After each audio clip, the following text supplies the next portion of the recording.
OOPS concepts, object-oriented programming languages concepts. Here we need to know what a class and object refers to. First thing, class is nothing but a definition or a template that defines what are all its properties, that is state, and how it is going to behave, that is the methods. You need to know about the state and behavior of a particular template, that is what you are going to call as.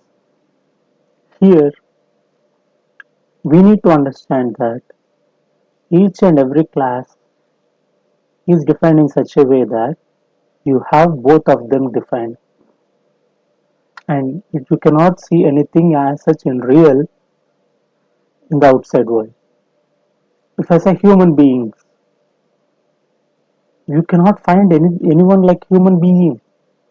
You'll find only Venu as one of the human beings, and you as other human being. We are entities of that particular class called as human being. You cannot find something like car, but you will find something like a Benz car, BMW car, RD car, Maruti car.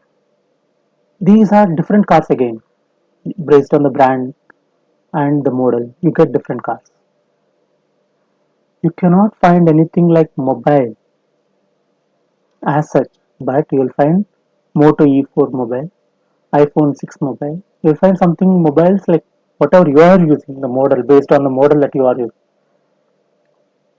So understand that class as such will not be a real-time entity, and objects are referred as instance of a class. Here what you are going to do is, if you have to access an attribute of a particular class, you should be creating an object for that particular class. As we said earlier, class, you don't have anything existing. Only by creating an object you can see Venu's height, Venu's weight, Venu's knowledge.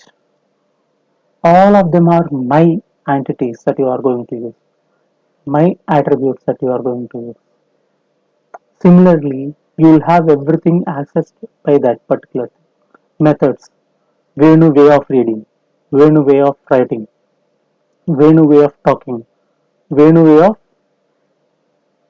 walking. You have all these things defined.